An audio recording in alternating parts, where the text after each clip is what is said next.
hey, Vince, Fitz says he looks like a rat. And Vince goes like this. Oh. And I'm like, oh, shit. And I was like, oh, here we go. And he looks at me and he goes, can you talk like this? And I'm sitting there and I'm like, what? God. And he goes, can you talk like this? Like real nasally. And I'm sitting there and I'm like looking at Johnny like, is this really happening? And Johnny looks at me and he's like, gives me that, oh, well, kid, here it is, your chance, And I'm like, can I talk like this? And I'm trying so hard. And he's like, damn it, no. He's like, get out of my office until we figure something out. And I get up and I'm like so scared and I'm sad and I'm like, shit, I just lost everything. Wrestling is life. Wrestling is life. Wrestling is life. Is wrestling. Welcome, everyone, to another episode of Wrestling is Life is Wrestling with Cody Deaner. I am Cody Deaner, and I am a professional wrestler. I'm a professional wrestling producer. I'm a professional and traveling motivational speaker. I'm a father of 4 children and a husband to a beautiful wife, and this is my podcast. Welcome. If you have never joined us here on Wrestling is Life is Wrestling, welcome. To those of you that are joining us for the first time, if you are coming back here, thank you for joining us again. And I got to say, if you're listening to this on the day that it drops, Happy New Year. Man, it's 2024. What happened to 2023? It just went by so fast and so many cool things happened. Every time of year, when we get to the end of a year and it starts the new year and you kind of reflect on all the things that have gone by and you do your New Year's resolutions.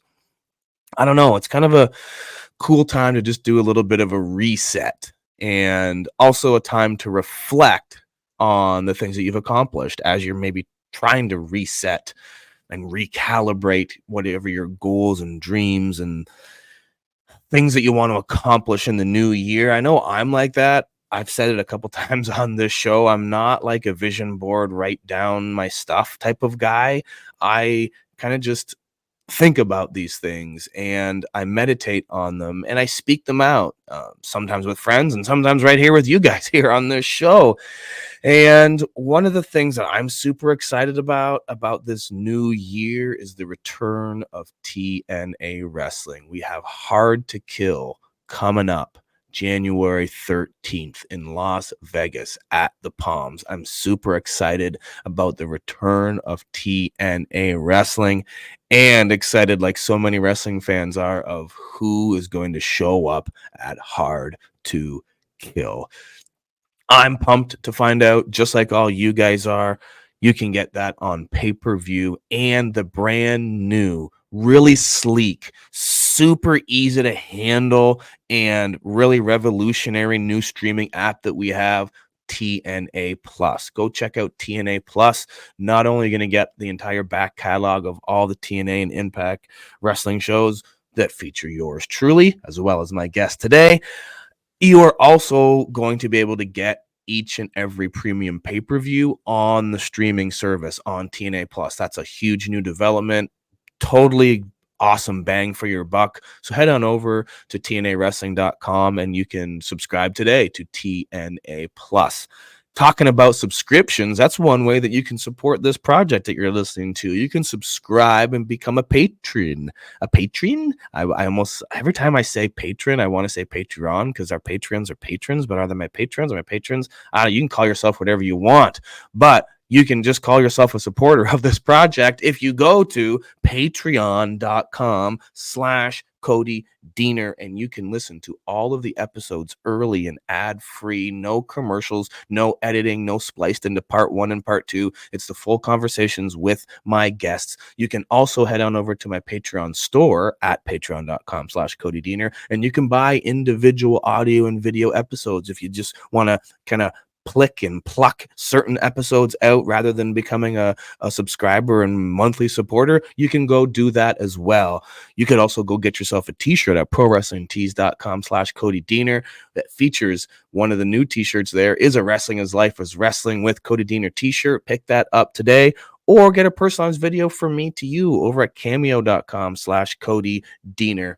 Better yet, how about you support our sponsor, Rest When Dead Clothing, by going to restwhendead.ca. Check out their entire collection. We got signature series of myself. If you're watching this on YouTube at Cody Deaner Podcast, you see the t-shirt in the background. You see the hat on my head. You can pick those up at restwhendead.ca, as well as the signature shirts of fellow TNA wrestlers, Crazy Steve and Jody Threat. That's Rest When Dead Clothing on Instagram. Today, we are going to continue with part 2 of this conversation with Kon. You might be familiar with Kon from his work in WWE and NXT, or you've heard stories of him down in Deep South Wrestling or Florida Championship Wrestling, the early developmental centers of WWE, or you're familiar with him through Impact Wrestling as my partner in crime with the design. Either way, you would have known him from last week if you listened to part 1. If you didn't, go back and listen to that now, because you would know that we're right smack dab in the middle of exploring the issue of somewhat losing yourself within the context of your character that you might be playing on television, and what that means and how that can affect you psychologically as a performer in this industry that we call professional wrestling. I know it's a problem with a lot of guys, especially guys that are riding up and down the roads and spend exponentially more time on the road portraying a character than they even do at home just being themselves. I mean, the grueling schedule for some wrestlers is it's like 5 days on the road, and then it's an added 6 with a traveling day. You're like home for like a day before you go out and hit the road again. Man, you're spending all this time putting all your blood, sweat, and tears into really portraying and getting over a character. It's very easy in that grind to lose yourself. And I had just asked Kon at the end of our last conversation if that's something that he struggled with, and his answer was yes.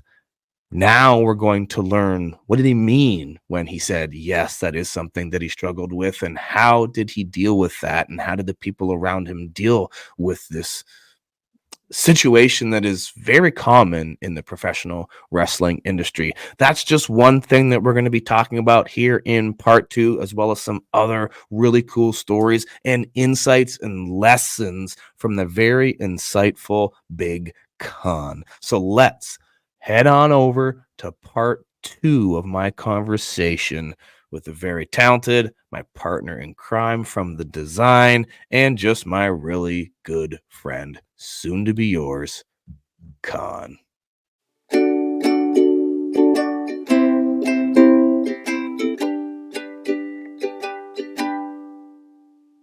I've seen this happen to guys that kind of lose themselves, and you hear some of them openly talk about it too. You know, some of these guys that start to live the gimmick and literally lose themselves in whatever character they might be playing on television, and it messes with them, and then they start making some bad decisions in their real life, off camera, and a lot of it stems from things that they're doing on camera and whatever let them get to their head. Like,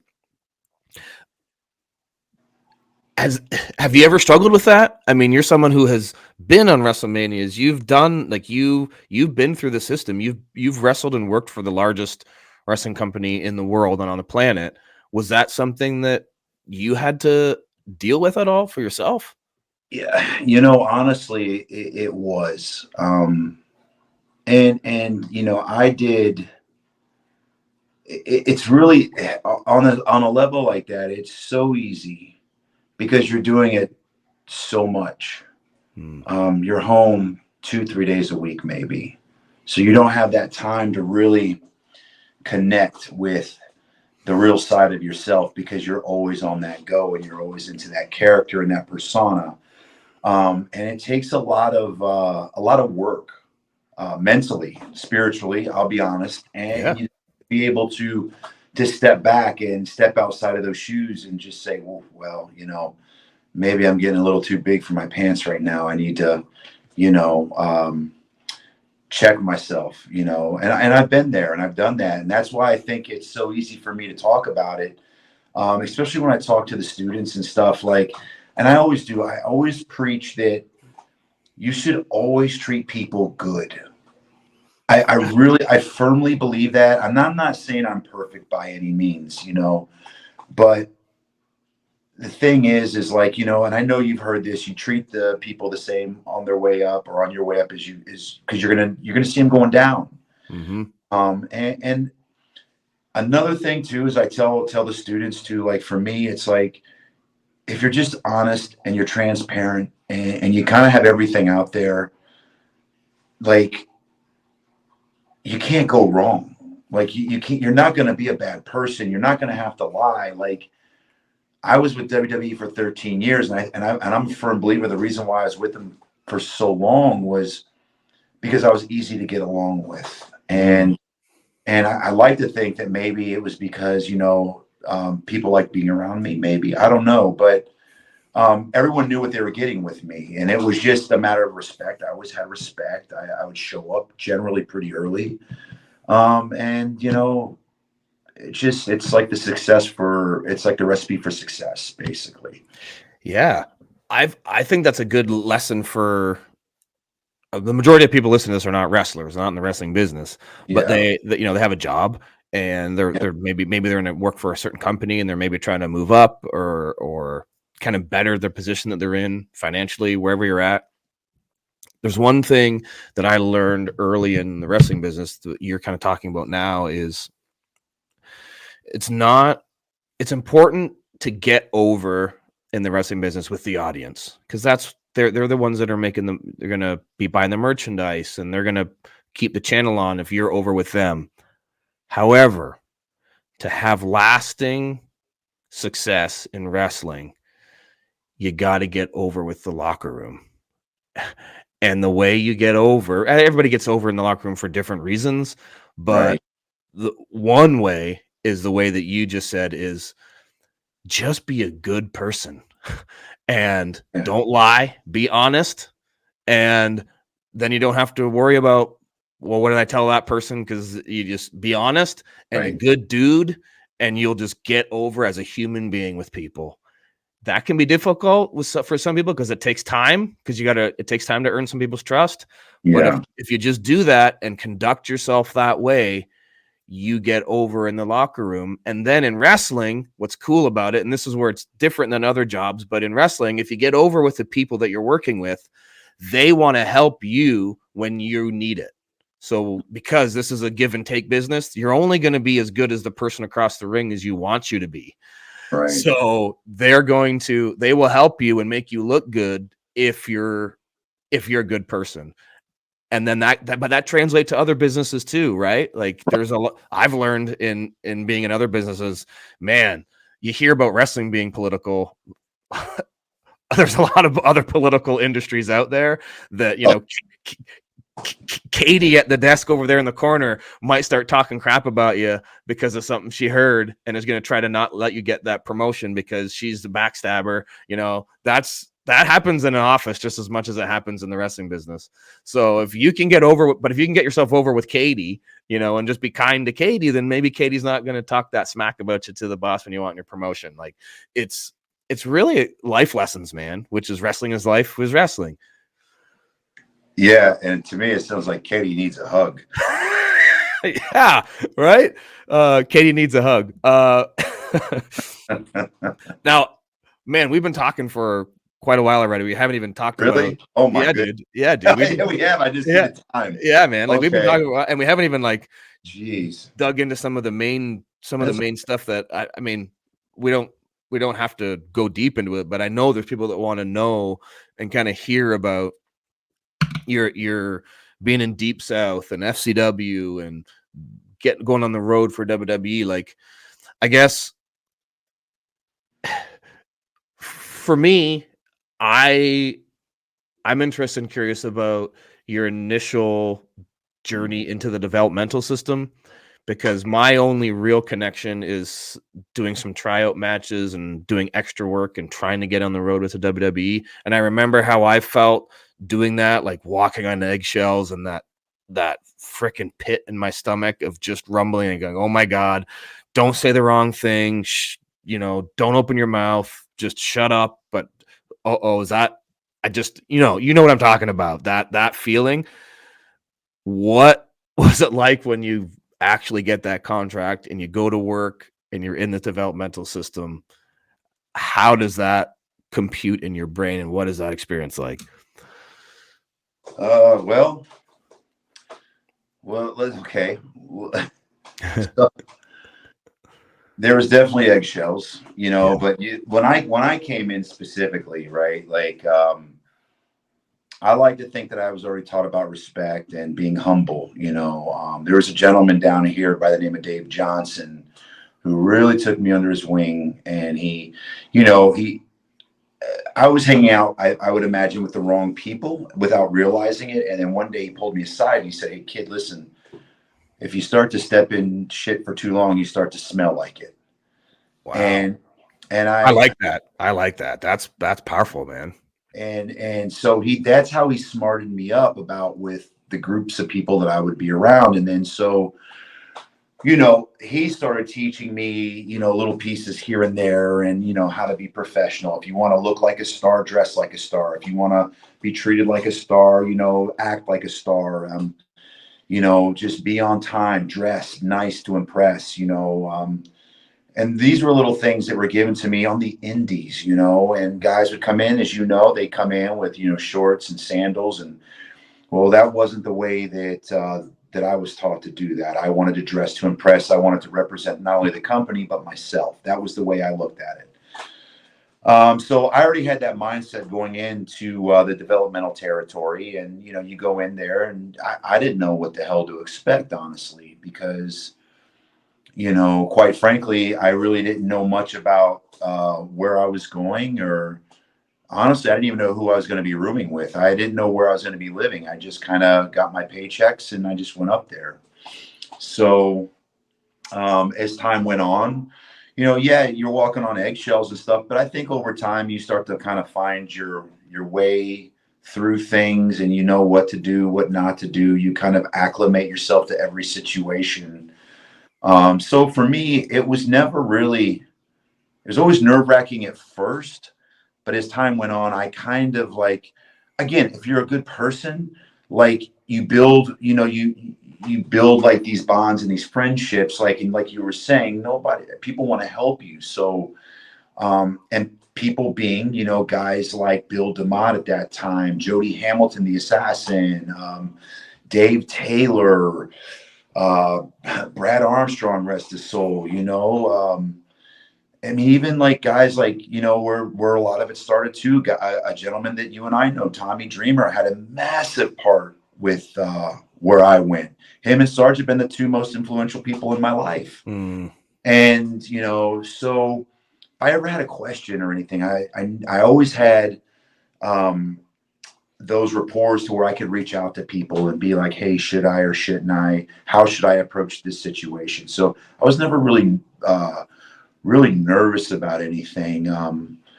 I might have been more naive at first than anything, because when I went in, I didn't really understand what I was getting into. Mm-hmm. But, as time goes on, you kind of learn to mold yourself and figure things out. And that was what I did. Even when I went to the main roster, it was the same concept. Yes, it was nervous. It was nerve-wracking. I wanted to puke half the time, but, you get used to it. What's the one key takeaway that sticks with you from your time in developmental? Is there one thing that stands out? Kind of one maybe lesson, or maybe even a moment that sticks with you? Was there one thing that... Yes. You know what? I've been asked this question several times, and it just hit me because I never had the right answer for that.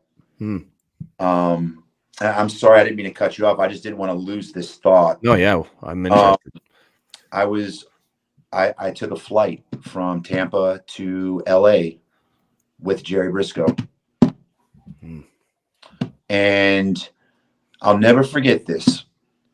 I don't know why the hell it took me so long to think about this, but it literally just clicked with me, because I'm like, man, I don't know if I ever had. But then I was like, oh my gosh, yes, I did. And I've told this story before to the students, but I've never actually told it on a podcast. So this is the first time. Sweet. So I sat with Briscoe, and we're flying in first class. You know, we're literally flying together, and he started ordering a meal. I ordered a meal. And I got the same meal he got. And I had a beer. He had red wine. He asked me, hey, kid, would you like some red wine? I said, well, yes, sir, I would. Boom. This young man would like some red wine. Red wine comes. I take a sip. Set it down. How's your wine, kid? Really good, sir. Okay. We started eating and talking again. And he goes, cheers. Ding. And again, that bitter face I made. Yeah. And he goes, how do you like that wine, kid? And I said, I like it a lot, sir. And he goes, yeah, why don't you have another sip? And then I started drinking it again. And it was just god awful, right? And Yeah. And then he looked at me and he goes, why don't you have another sip? And I said, Mr. Briscoe, sir, I got to be honest with you. I hate wine. And he looked at me and he says, well, it's about damn time you said something. He goes, you know, kid, sometimes you got to speak up for yourself in this business. And he goes, if something's not right, you need to let people know. And he goes, I'm glad you said something to me. Now, do you want a beer? I go, yes, sir. Dude. And I got I love it. So that was a really valuable lesson. It was about speaking up for what you believe in. And I was too afraid to do that because I cared so much about what somebody thought about me. Again, this now I'm not being what I was saying earlier, transparent, and you're accepting me for who I am. Instead, I'm trying to impress Mr. Briscoe. And he knew it. He could see right through my bullshit. And so then eventually I was like, yeah, I can't do this. And then he taught me that valuable lesson. It's about saying no and standing up for yourself if you don't like something. What an awesome lesson. I'm gonna remember that one, brother. That's a powerful one. I've never told that one. It just hit me.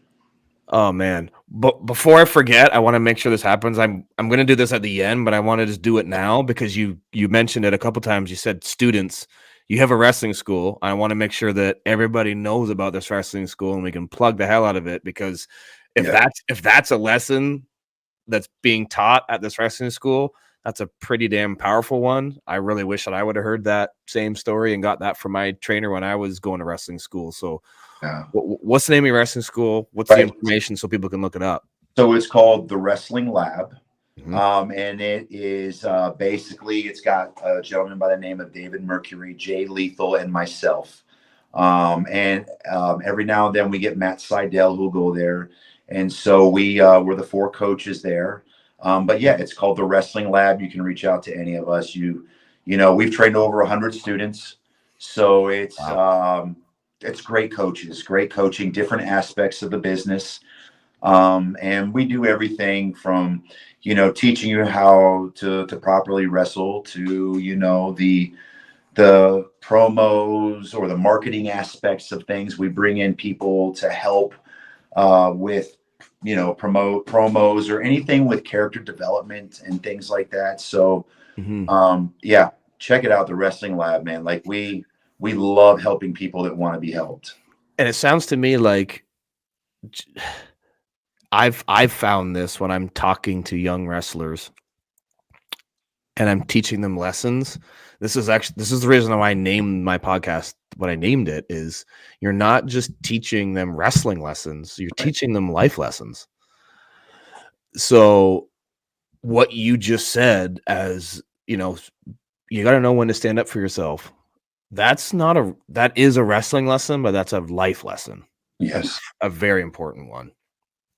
I was not planning on asking you this question, but it just came to mind because I just read recently an interview with someone who was talking about Vince McMahon said that same thing to them.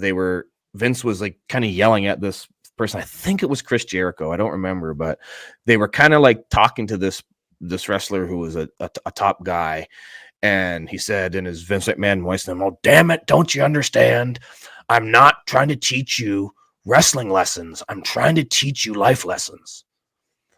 And I was like, wow, like, whoa, that really interested me. And I just thought to ask you this, and maybe there's not an answer to it, but I've never asked you this before personally.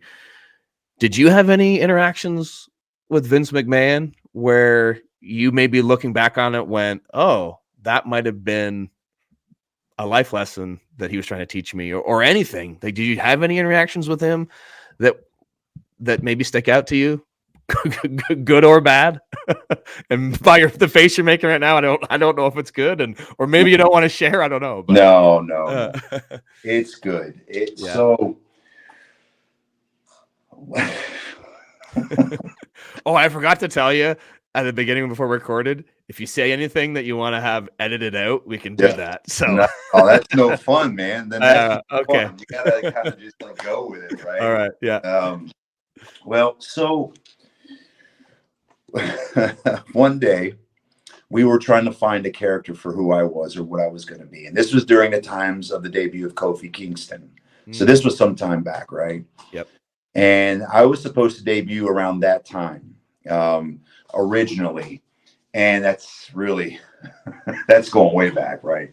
Yeah. But this is how the whole interaction started. So we couldn't figure out or place our finger on anything specifically. So at the time, John Laurinaitis brought me into Vince McMahon's office. And he's sitting there. And Johnny Ace sat down and he goes, "Vince," he goes, "this is Ryan O'Reilly." He goes, "and we're trying to find him something as far as our character goes, and we're having a hard time." And Vince looks at me and he sits down, and I got Johnny to my left. I'm sitting here, and Vince is sitting right in front of me, looking at me like this, because he just had his dinner. And he's like picking his teeth and looking at me. And I'm like, oh my God, this is so intimidating. And he goes, "What kind of music you listen to, kid?" And I go, "I like heavy metal." And he goes, and I go, "Oh shit, I really screwed that one up." I'm thinking that because he just put his head down like in disgust. And he goes, "What kind of movies you like?" And I go, "Well, I like action." And he goes, and I'm like, damn it, man, I'm gonna lose my job. He's gonna fire me right here, man. And that was all I could think about. And then Johnny goes, "Hey, Vince, Fitz says he looks like a rat." And Vince goes like this. Oh. And I'm like, oh shit. And I was like, oh, here we go. And he looks at me and he goes, "Can you talk like this?" And I'm sitting there and I'm like, what? God. And he goes, "Can you talk like this? Like real nasally?" And I'm sitting there and I'm like looking at Johnny like, is this really happening? And Johnny looks at me and he's like, gives me that, "Oh well, kid, here it is, your chance," you know. And I'm like, "Can I talk like this?" And I'm trying so hard, and he's like, "Damn it, no." He's like, get out of my office until we figure something out." And I get up and I'm like so scared and I'm sad and I'm like, shit, I just lost everything. Oh my God. So I ended up going to the hotel that night. I refused to give up, and I started shoving toilet paper up my nose so I could get used to talking this specific way. Oh, this is the best. Oh, it's terrible. Dude. Cody, oh my God. Oh, terrible, man. So I sat there. I didn't go to sleep. I mean, I practiced all night with this to the point where I could take the tissues out and talk like that. Well, the next morning, I'm in catering line, and Johnny comes up next to me, and it's like he meant for it to happen. He just slides his tray right up. He goes, "Good morning, kid." And I go, "Good morning, Johnny." And he goes to me and he goes, "Give me your hand. We're going right now." And he grabbed me, and he goes like this. And I hear Vince goes, "What do you want?" And Johnny goes, "Good luck, kid." And he leaves. And I go, "Oh." He's like, come in, damn it. And I'm sitting there and I'm like, so I open the door and I come in and he's making his coffee. And it's like he does one of these deals where he's like looking with his back to me and he goes, what do you want? And I'm like, oh, shit. And I go, good morning, Mr. McMahon. And he stops and he goes, good morning. How are you doing? I'm not doing so good, see? And he's like, and he turns around and he's stirring his coffee and he walks up to me and he goes, yeah, why aren't you doing so good? And I go, because everybody around here is making fun of me, see? And he goes, yeah, what are they saying? And like, he's really into this. And I'm sitting there, I'm like, they're making fun of me and they're making fun of the way I talk and I don't like it, see? And he goes, you know what I say? And I go, what's that? And he goes, I say, fuck them. And I go, fuck them. And we started laughing. Oh, my God.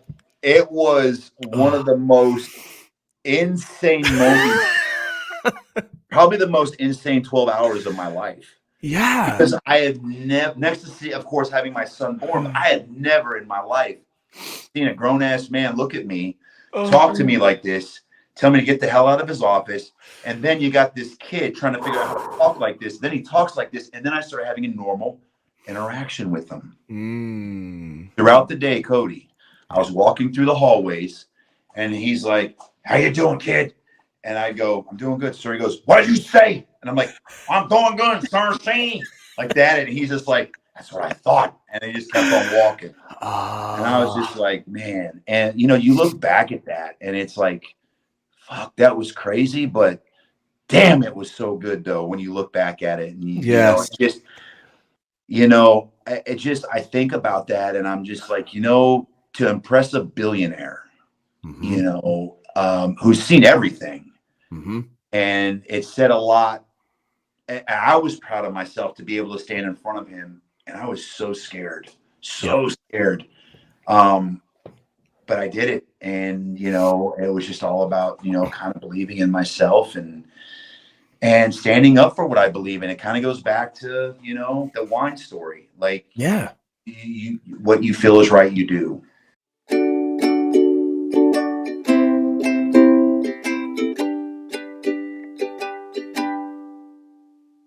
All right, we're going to take a break from our conversation to have another conversation. Before I bring this special girl on, she needs like a little bit of intro music just for her for coming on here. Don't make it too loud. Don't make it too loud. Okay, well, you might need to plug your ears because I don't know if it's going to be too loud or not. Let's see if it is.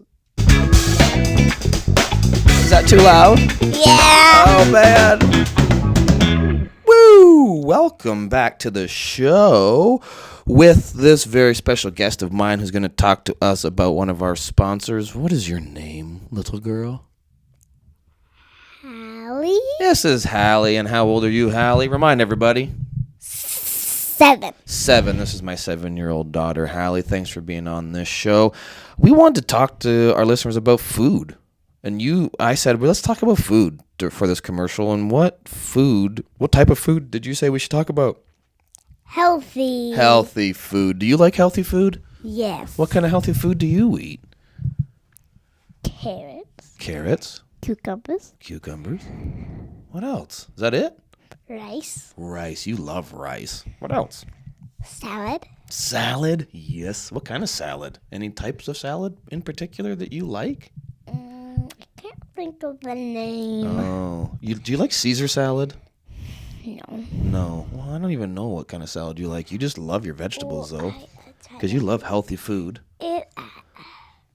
Maybe we'll think of it later. It has feta cheese in it. Oh, yeah, feta cheese. Greek salad. Yeah. Yes. Oh, that's my favorite kind of salad, too. I should have known. Why didn't I know that? It's because Mommy makes all the food. Mommy's really good at making food, isn't she? Yeah, Mom, she makes such good food, such Greek salad. She always gives you your carrots and your cucumbers. So here's one thing that Mom could do if she wanted to help spice up the healthy food. Spice. Yes, she could get all of her healthy spices and her seasonings from a really cool Canadian website that offers supplements, but not just supplements. Oh, what did you just say? C and the E. Okay, what? O fit dot C A. You just wrote a jingle for our sponsor. You know what a jingle? Bells, jingle bells, jingle all No, not a jingle bell. You wrote a jingle for CEOFit.ca. It's like a song. We should write a song right now for CEO Fit, because if people go to CEOFit.ca, they can get spices for their healthy food and make that with healthy a song on it. with a song on it. Okay, well let's think of a song for CEOFit.ca. Let's figure it out. Let's sing it. You just sang their name. Could we just sing it again? That's usually what jingles are. They just sing the name of the company. Let's try it again. CEOFit.ca. Keep going. CEOFit.ca. One more time. CEOFit.ca.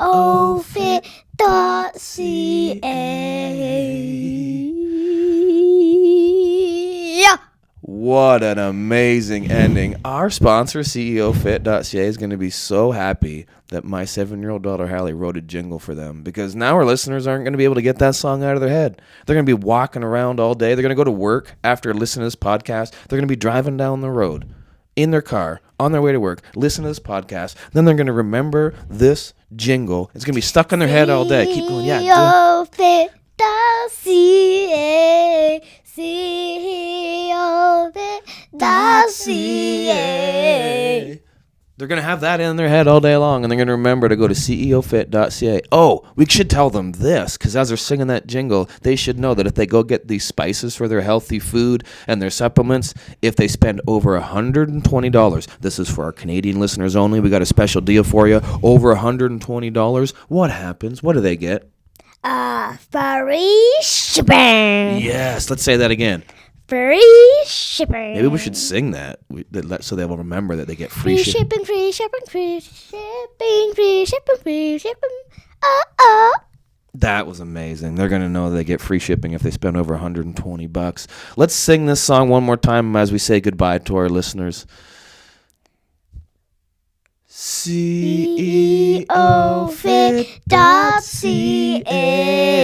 CEOFit.ca. Oh, thank you for being on today, Hallie, and thank you for coming up with that song. Can you say goodbye to our listeners? Goodbye and have fun with CEOFit.ca. CEOFit.ca.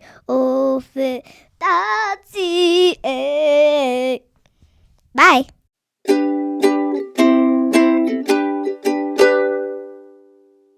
Dude, I'm so glad I asked you that question. That was not one that I had. Now I'm going to get made fun of even more.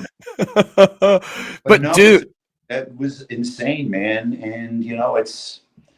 So I think there's a lot of what's sticking out to me about it is, I mean, there's a lot of stories out there about Vince McMahon, right? About, I mean, there's an iconic moment that still sticks with me from that Beyond the Mat movie where he brings Draws into his office and he's like, oh, he's gonna puke, and he's like, right, he's pulling him out and doing this thing with him, and it's like, on one hand, you could look at that and go, well, and what some people just say, oh, Vince is crazy. He has these quirks and he's wild and he's nuts. But that's not what I think it is. When I think of this story, it's like my mind goes to, why is he doing this? And the answer is not because he wants to just make fun of somebody. The answer is not, oh, he wants to see if this guy is willing to speak like a rat. Like, that's pointless. What are they doing here? What is this? And maybe I'm overthinking this, but this is just the way my brain works. I think it's like, because he's a genius in a variety of ways, but I think a part of it, to me, and my analysis of it is, I think he wants to see if you're willing to come out of your shell and even attempt it. Because if you're going to be a superstar in the WWE or in wrestling, you have to take whatever dial you naturally operate at and crank it to 11. And you have to be willing to get egg on your face and maybe look foolish. And I know I've learned that a lot of big guys sometimes have a problem with that because they're used to not getting egg on their face because they're physically have always been a dominant person in their life. So they don't normally look like the fool because they can dominate people physically. So my psychoanalysis of this moment, to take it a step further, rather than the fact that it's just an awesome Vince McMahon story of him making somebody speak like a rat. What does that rat even sound like, though? Right? Exactly. But I think, and I'd like to hear your opinion on this. Do you think I'm on the right train of thought? It's like, I think he's trying to see, what do I have in this guy? Can I get him to come out of his shell and actually do this asinine thing of speaking like a rat? And he's not maybe even he's not even thinking, yeah, I'm going to be able to sell a bunch of t-shirts with this guy acting like a rat, because that's insane and ridiculous. But if I can get him to even try that, we might find something in that moment if he's willing to try it. Do you think there's something to that? I think you're 100% on the right aspect of that, because, you know, this guy's willing to take chances. This guy's willing to put himself out there. So that means that this guy's coachable. This guy wants to learn. This guy will trust me when I tell him, you know, a direction to go.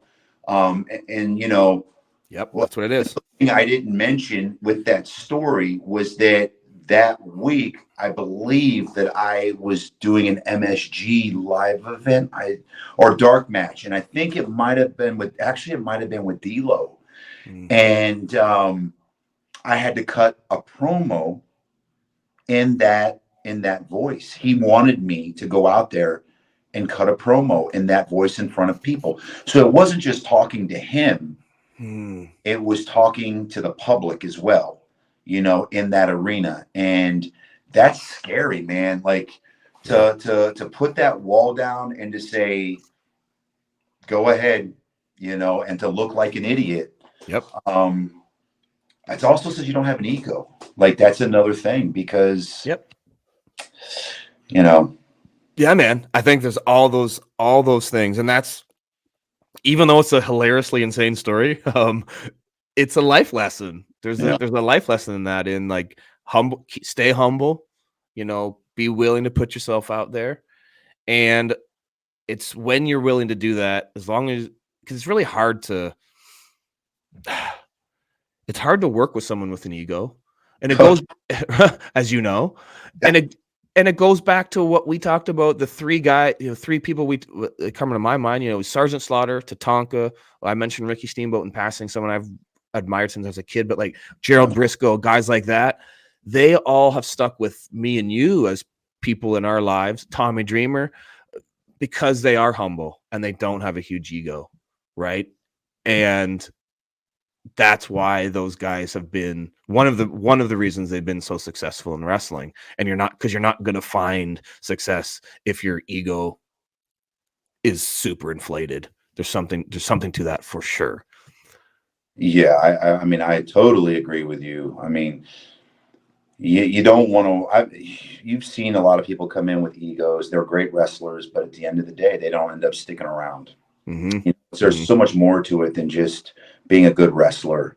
You know, as we're winding this all back together, that it's just about, you know, being relatable. It's all about, you know, getting in with the locker room. It's all, you know, there's so much more to it than just that. So, yeah, and I think that's what I admire so much about those guys that we just talked about. You know, is that they're real people. You know, at the end of the day, it's like me and you. Like, we don't have to just talk wrestling.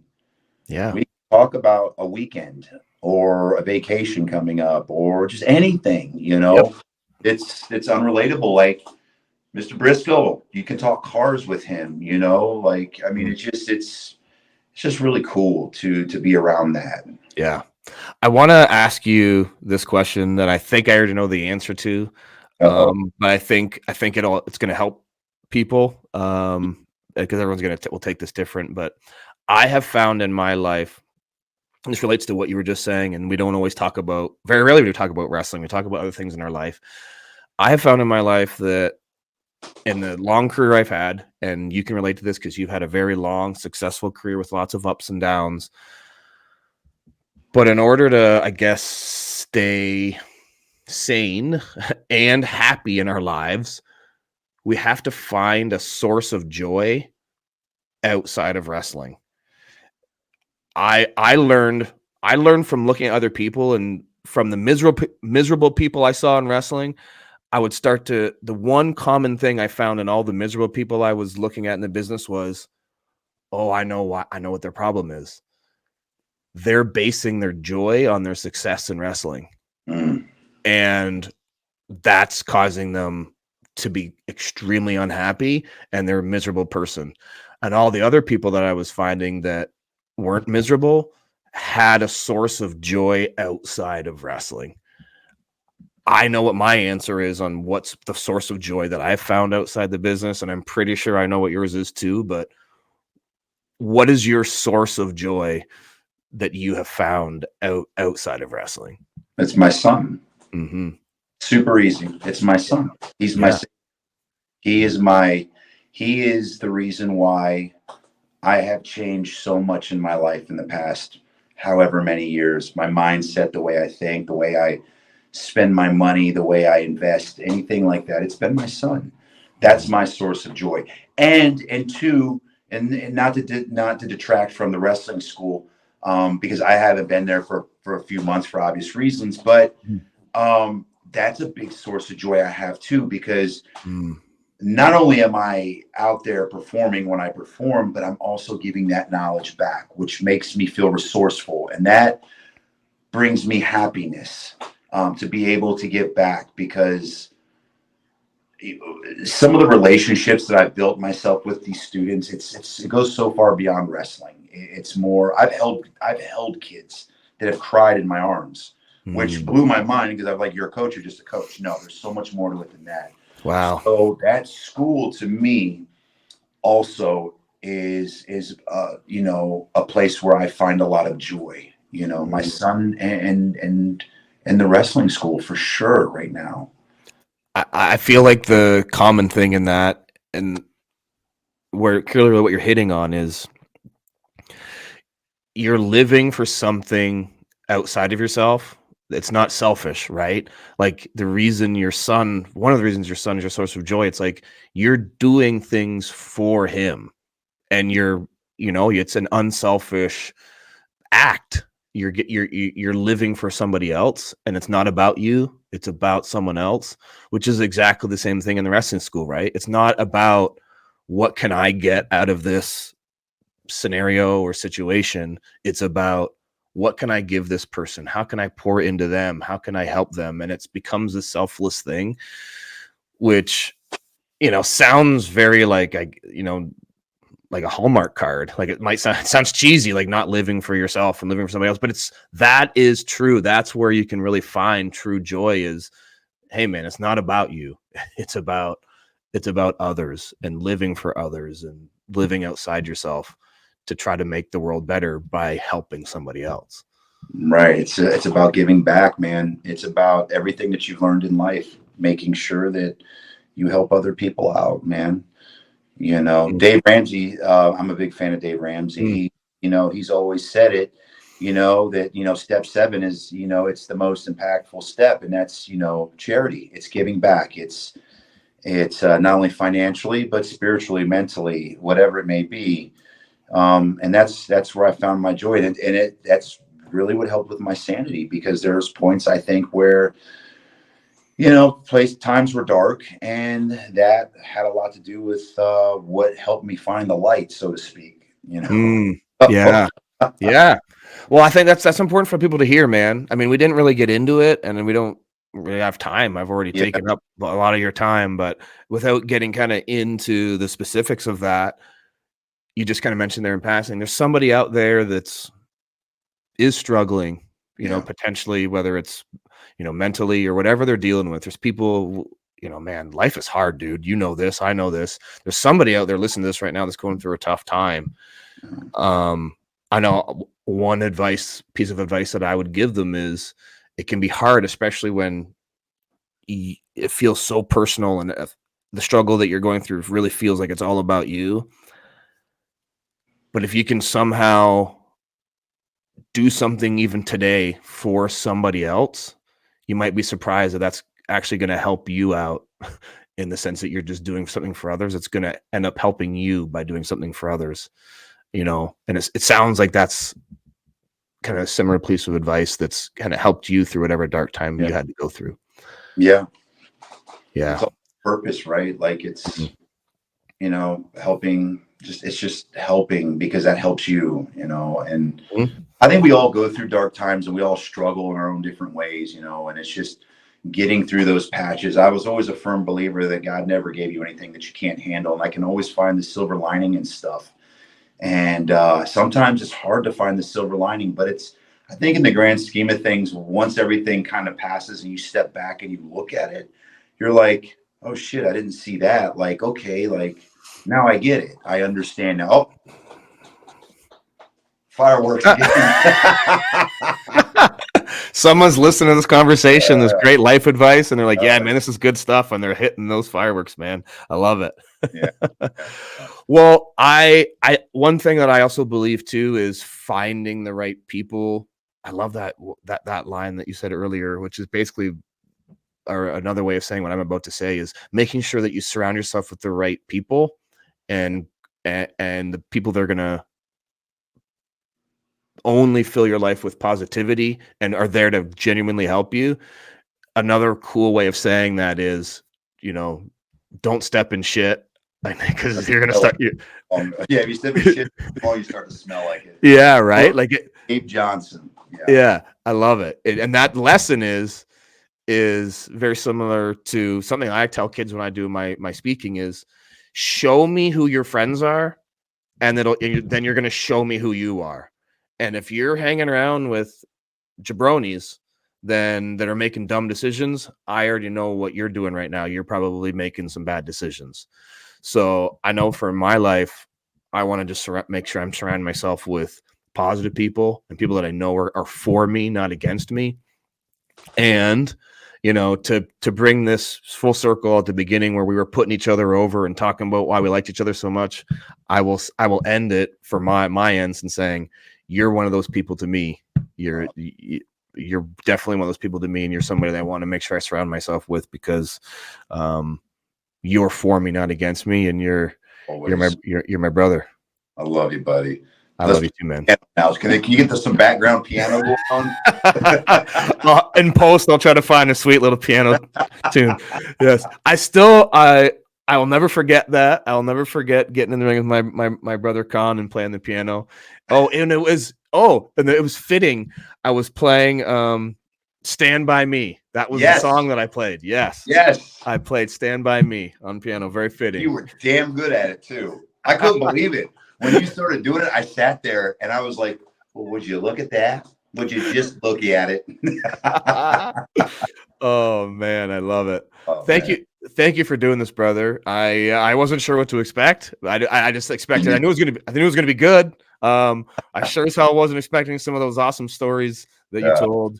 But I know that somebody out there got something from your stories. If nothing more than putting a smile on their face, I know that something that you shared today helped somebody in their life, which is, I don't think a lot of people expect that from a quote unquote wrestling podcast, but this isn't just a wrestling podcast. It's a life podcast too. And I appreciate you sharing your story because it helps someone today, man. Yeah. Well, thank you. Like for just even having me on. I didn't know if we were going to have to do a round 3, to be honest with you. No, it worked, brother. Well, I'm going to bring you on for round 3 if you want to come back, and look, dude, I was ready for you. I made a whole bunch of notes. I got a whole page of notes here about things I wanted to ask you about. And how much did you do? Any of those? I hardly did it. I did none. Like I think I did like a couple at the beginning and a couple at the end to wrap up, and all the stuff in the middle. Man, we just winged it like a good wrestling match, brother. Just call it on the fly. We were listening to the crowd, baby. Yeah, man. I want to ask you one more favor. I appreciate you giving me your time, but one thing I like to do is at the end of our kind of normal interview time, I like to do something special for my patrons. I have some special supporters that donate to me monthly to my Patreon and what I do to support this project. And I give those folks bonus content. So what I like to do is to try to do like a little bonus story with my guests that I don't put on the regular podcast. I put that just up on my Patreon at patreon.com/Cody Deaner. They sign up for that and then they can get this exclusive bonus story. So if we can end this now, can I ask you kind of a really cool, just to give me a cool little bonus story just for the people that support me in this project I'm doing? Are you willing to do that? Can you spend a couple more minutes with me? Oh yeah, of course I can. I'm just trying to think of a bonus story. That's the thing that we can actually plug. Oh yeah, no, that's cool. We won't even tell them what it is. We're just going to tell them we're going to leave this cliffhanger for the people that are listening to this for free right now, on Apple, Spotify, and YouTube, and all wherever you get your podcasts to listen to this right now. We're just going to tell them, hey, Kon's going to tell a really good, juicy story over on patreon.com/Cody Deaner right now. And you got to go over there to check it out and donate a few bucks and you can listen to this story. That's all we got to tell them. We don't got to give them any more of a teaser than that. I mean, they listen to your Vince McMahon rat story and are like, oh my God, that was pretty damn awesome. So I'm sure it's going to be good, whatever it is. So well, I should have saved that one for the Patreon. Oh no, man! I needed that on my show. That was amazing. Okay. All right, brother. I'm gonna hit the stop button on our interview. We're gonna head on over to Patreon, but before we do, I just want to say thanks again, brother, and I love you. I love you too, man. Thank you for having me, Cody, as always, dude.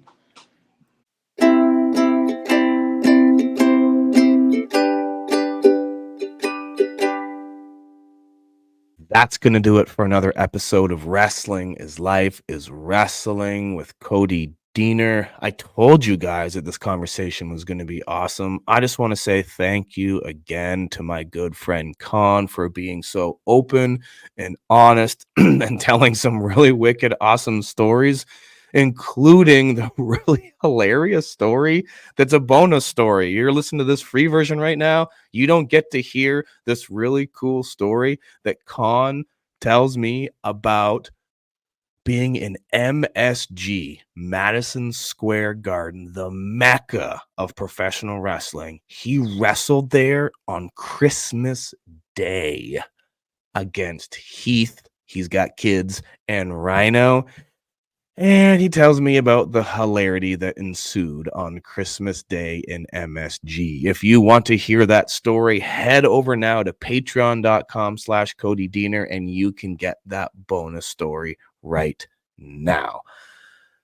If you enjoyed something from today's episode, something hit you different, something you weren't expecting from this, big monster that you normally watch on TV and Kon, but something kind of hit you here in the feels. If that was you, please head on over to my social media at Cody Deaner. Let me know about it. Let Kon know about it too. Tag him. Let him know that something that he said helped you in some way. Just one of the reasons why I'm doing this project known as Wrestling is Life is Wrestling, because the things that we're talking about here as we pull back the curtain behind these wild, wacky characters in professional wrestling, one thing I'm learning is that things that we're talking about, it's helping people, and I love that. You can help support this project by going to prowrestlingtees.com/Cody Deaner. You can go to cameo.com/Cody Deaner and get yourself a personalized video. You can also support me and my sponsor by going and picking up a Rest When Dead shirt or a Rest When Dead hat. There's a signature series of myself, a signature series shirt of Crazy Steve or of Jody Threat, two TNA wrestlers, partners in crime as well. Head on over to restwhendead.ca or Rest When Dead Clothing on Instagram. Check out their wicked awesome merch and buy yourself a t-shirt today. This podcast, this episode is episode 25. Next week will be episode 26, which is halfway through a year. Guys, I've been doing this for half a year, for 6 months. They say that time flies when you're having fun, and that is definitely the case with this podcast. It does not feel like I've been doing this for 6 months. It feels like I've been doing it for maybe 6 weeks. But 6 months ago, I started this project. And for those of you that have been rating, reviewing, and subscribing and smashing that subscribe button on YouTube, writing reviews on Apple Podcasts or Spotify, or wherever you get this podcast, or been tagging me on social media every single time you listen to an episode, or just telling a friend about this show that you're listening to about this wild wrestler that pulls back the curtain and talks about life in terms of the lessons that he's learned with his friends in wrestling. If you're just one of those people, thank you. 6 months, dude. And for my 6th month, my episode 26, I have a very special guest. I'm not sure if I should tell you guys anything about this guest. Well, let me just say this. If you follow me on my social media at Cody Deaner, in just a few days, you're going to learn who it is. And their full episode, the full conversation with this guest will be early and ad-free over on patreon.com/Cody Deaner. But you know what? Yes, I'll give you one hint. You know what? Two. I'm going to give you two hints. All right. This person is a fellow Canadian, and this person is a Hall of Famer. That's all I'm going to say. I'm not going to say what Hall of Fame. I'm not going to say anything else about this person other than to tease you and say I'm super excited about this guest. And actually, you know, I'm going to tell you one more thing. Okay, they're a Canadian, they're a Hall of Famer, and this episode that I have with this guest, it's the first episode where I actually shed tears. I cry. And it's very, very special. This guest is so awesome. I'm very excited. So just head on over to @Cody Deaner, and in the coming days, you will learn who this guest is going to be. This person does not do a lot of podcasts, so I'm super excited. They were willing to do this with me and not just talk to me, but be so open and honest and vulnerable and talk about stuff that they do not normally talk about. That's what you get when you come over to Wrestling is Life is Wrestling. You get some content that you don't normally get. So those of you that are supporting this project and continuing to share it with your friends and telling people about it, thank you so very much. We're half a year in, and I'm going to keep giving you the best content that I think is possible, with some of the best guests, which includes next week's guest. So until next week, guys, you will continue to learn. If you think about the things that Kon was talking about this week, and we look forward to what we're going to learn next week from next week's guest, if you just meditate on those things between now and next week, I bet you at one point in the next 7 days, if you think about these things, you're going to realize what you learned is true. And that is that you learned on this podcast that what? You learned that wrestling is life is wrestling. We'll see you next week. Wrestling is life. Wrestling is life. Wrestling is life is wrestling.